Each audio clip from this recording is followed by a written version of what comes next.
Bismillahirrahmanirrahim. Assalamualaikum warahmatullahi wabarakatuh. Perkenalkan, nama saya Abdul Hakim dari Prodi Pendidikan Ekonomi kelas A reguler pagi. Bersama dengan saya, salah satu ibu rumah tangga sekaligus kakak kandung saya sendiri. Kita persilahkan salah satu narasumber kita, Ibu Mardia. Hai, Assalamualaikum. Salam. Iya. Kak Mardia, apa kabar Kak? Alhamdulillah sehat, makin sehat. Alhamdulillah. Langsung aja kita kepoin ibu rumah tangga kita satu ini. Bahwasannya kita sudah tahu banyak hal yang terjadi dan berubah di era new normal ini. Di antaranya di bidang kesehatan, perekonomian, pendidikan, dan psikologis masyarakat. Oke, saya akan mengupas satu persatu tanggapan kakak lewat pertanyaan yang saya ajukan nanti. Oke, langsung saja mungkin ya. Pertanyaan yang pertama adalah, bagaimana tanggapan kakak tentang pola hidup masyarakat pasca COVID-19? Oke, tentu banyak hal yang berubah di era new normal ini ya, pasca COVID-19 yang sudah tadi adik saya sebutkan. Di antaranya yang banyak hal yang berubah ya, yaitu pola hidup di segi kesehatan, di segi perekonomian, di segi pendidikan dan psikologis masyarakat. Dan kita memang harus bangkit dan tidak terpuruk terlalu lama di masa-masa itu. Harus semangat ya. Iya, tetap harus semangat. Oke kakak, pertanyaan yang selanjutnya adalah, bagaimana masyarakat di lingkungan kakak tinggal mengatasi kesulitan mengatur pola hidup baru di era new normal ini? Kebetulan saya tinggal di RT 01 RW 09 Kelurahan Jatiwarna, Bekasi ya. Di lapisan masyarakat kita itu beragam. Ada yang dari seorang pendidik, ada juga pembisnis, ada juga masyarakat umum lainnya ya. Nah, kita masuk ke yang tadi adik sebutkan ya. Dari segi kesehatan, di sini kita dari mulai kesehatan itu melakukan pola hidup sehat. Nah, masyarakat kita ini mulai banyak yang gemar olahraga. Nah, dari segi kesehatan ya itu berubah signifikan. Rajin berolahraga, terus menanam tanaman ya biar lebih positif lagi ya. Aura di rumah psikologisnya sendiri ataupun dari oksigen yang kita terima gitu kan. Terus di masjid juga sudah menggunakan hand sanitizer gitu ya dan lain-lainnya. Dari segi pendidikan, nah di sini kebetulan saya tinggal di lingkungan dosen kesehatan. Nah tentu mereka mengedukasi juga ke masyarakat kita tentang pola hidup sehat. Dan yang nggak kalah berpengaruhnya yaitu pembisnis yang ada di lingkungan wilayah saya. Itu banyak hal yang berubah, yang tadinya berjualan secara konvensional ya, beralih ke era digital online. Next. Oke, pertanyaan selanjutnya adalah, apa sih yang paling signifikan perubahan di lingkungan hidup kakak pasca COVID-19? Yang paling berubah itu adalah, saya sebutkan saja, itu di perekonomian. Karena kebetulan 200 meter dari rumah saya itu ada kampus Politeknik Kesehatan Jakarta.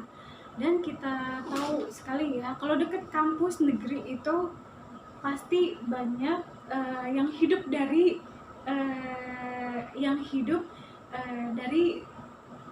sana. Yang hidup di sini artinya mahasiswa Poltek itu menjadi konsumen bagi warga sekitar gitu ya. Di antaranya pelaku pembisnis di warga sekitar itu ada yang punya kos-kosan, ada yang punya warung makan, ada yang punya fotokopi, laundry dan lain-lainnya. Itu kita hidup dari anak-anak kampus. Iya, betul. Nah, jadi itu yang paling berubah itu adalah dari segi perekonomian. Ekonomi. Pada saat COVID-19 itu yang tadinya rame gitu ya, jadi kayak kampung mahasiswa gitu, setelah ada COVID-19 itu sepi dan Sepi. semuanya pemasukan turun drastis gitu. Itu yang paling signifikan. Oh, jadi yang paling signifikan perubahan ketika COVID-19 itu datang itu perekonomian. Perekonomian, karena kita hidup dari mahasiswa Poltekkes ya.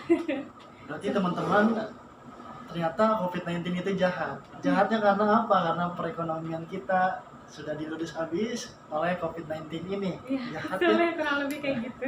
Oke, selanjutnya kakak. Jika salah satu pelaku bisnis atau wira swasta, kiat apa yang dilakukan untuk bangkit kembali dari keterpurukan?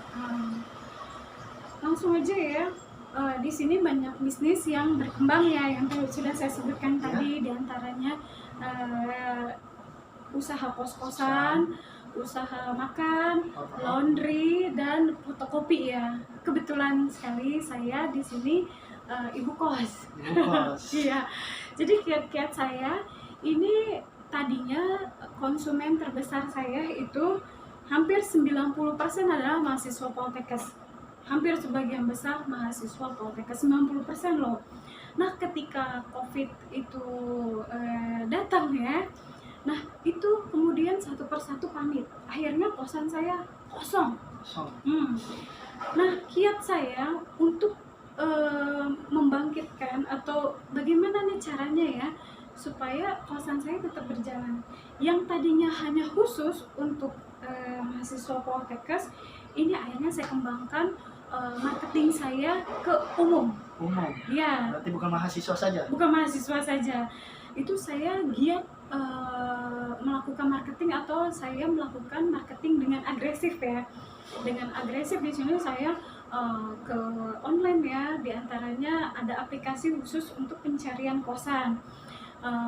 Terus saya juga bikin bukan website ya, jadinya saya di Google juga saya di Google Maps juga, pokoknya dan marketing lain-lainnya dari WhatsApp bisnis juga gitu.